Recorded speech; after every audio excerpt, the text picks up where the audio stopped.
Hi student, मैं बताने जा रहा हूँ क्वाड्रिलेटरल टाइप ऑफ क्वाड्रिलेटरल। तो क्वाड्रिलेटरल कितने टाइप के होते हैं और उनके एरिया कैसे निकालते हैं, उनकी क्या प्रॉपर्टी है, उनका पेरीमीटर क्या है, उस बारे में हम लोग पढ़ेंगे। तो टाइप ऑफ क्वाड्रिलेटरल सबसे पहले आता है स्क्वायर। तो देखो, इनमें कन्फ्यूज़न बहुत टाइप से होता है और मैं कोशिश करूँगा कि तुमको समझने में कन्फ्यूज़न ना हो, मैं उस टाइप से बताऊँ।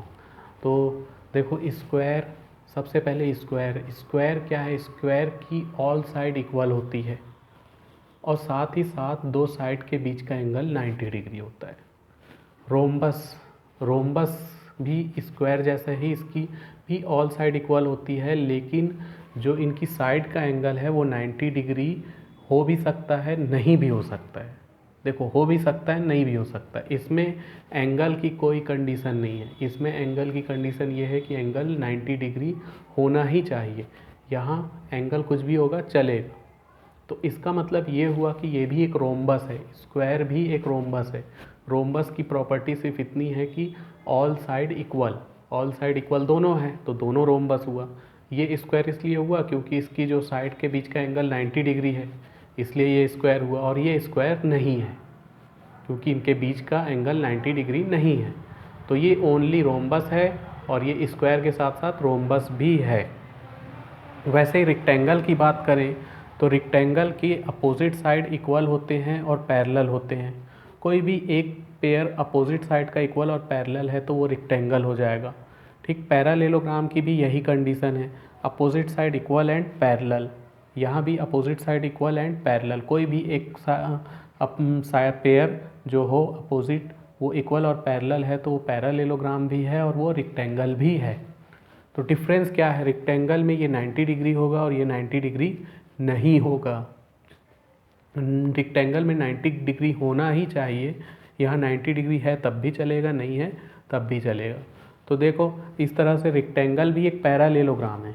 तो अब देखो, स्क्वायर भी एक पैरालेलोग्राम है, रोम्बस भी एक पैरालेलोग्राम है, रेक्टेंगल भी एक पैरालेलोग्राम है।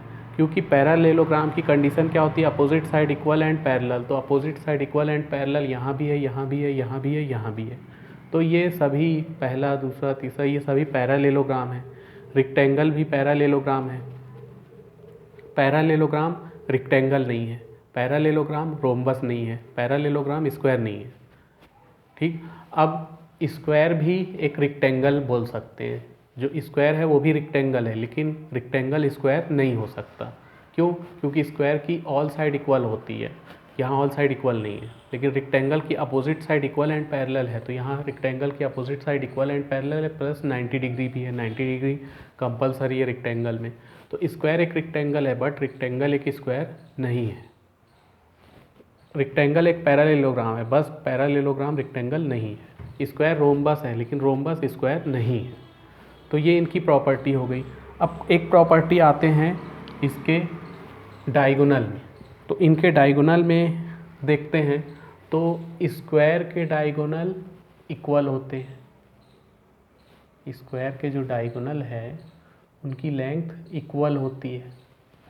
इसके इस डायगोनल की लेंथ इक्वल नहीं है, देख के ही पता चल रहा है। कई चीज़ें तो देख के समझ में आ जाएगी, देखने से ही।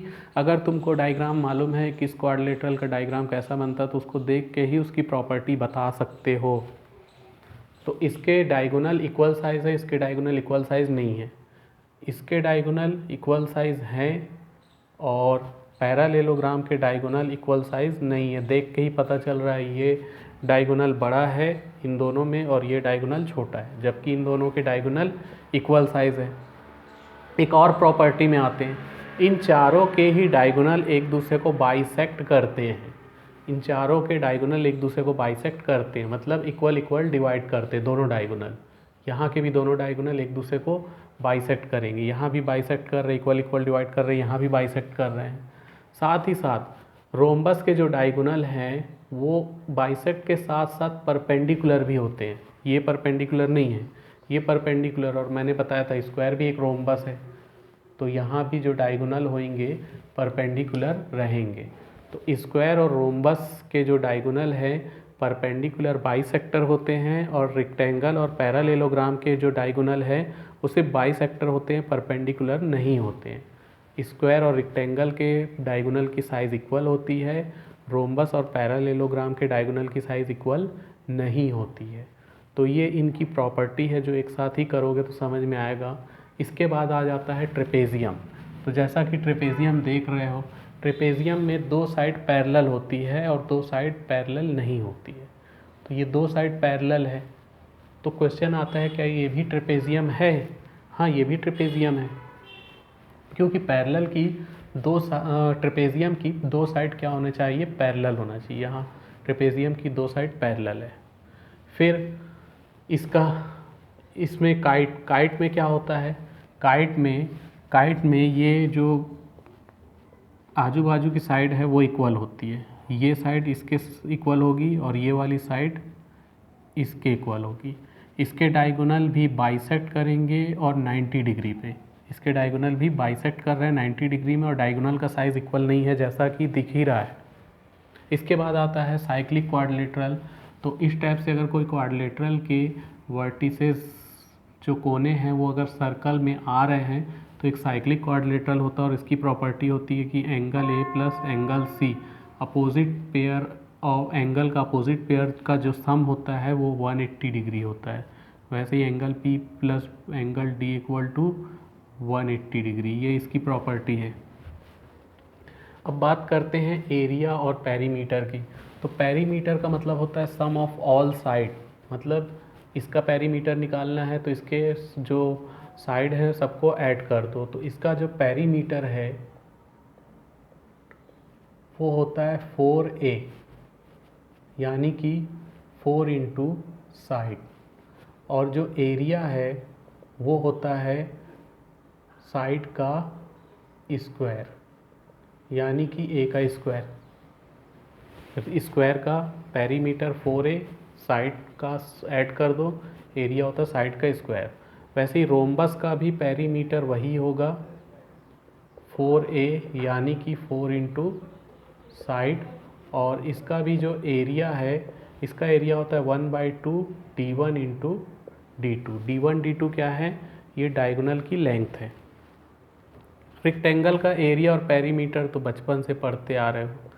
पेरीमीटर होता है 2l plus length plus breadth, और एरिया होता है लेंथ इंटू ब्रेड्थ। रेक्टेंगल का पैरेललोग्राम का पेरीमीटर वही रहेगा, और एरिया इसका हो जाएगा, एरिया 2 होता है 1/2 d1 इंटू d2, साथ ही साथ बेस इंटू हाइट। अगर इसका मैं बेस इसको लिख लूँ और हाइट ये निकाल लीजिए जाए, तो पैरेललोग्राम का एक एरिया होता है बेस इंटू हाइट। वैसे ही ट्रेपेजियम का एरिया होता है 1/2, ट्रेपेजियम का जो एरिया है 1/2 into b1 plus b2 into h। तो b1 b2 क्या है? b1 इसकी पैरेलल साइड है, तो पैरेलल साइड का सम इंटू h। काइट का जो एरिया होता है वो होता है 1/2 d1 into d2। d1 d2 क्या है? लेंथ ऑफ डायगोनल, इसके दो डायगोनल है ना, उनका लेंथ को d1 d2 बोलेंगे, तो 1/2 d1 into d2। Cyclic quadrilateral में बस यही याद रखना है। ठीक, धन्यवाद।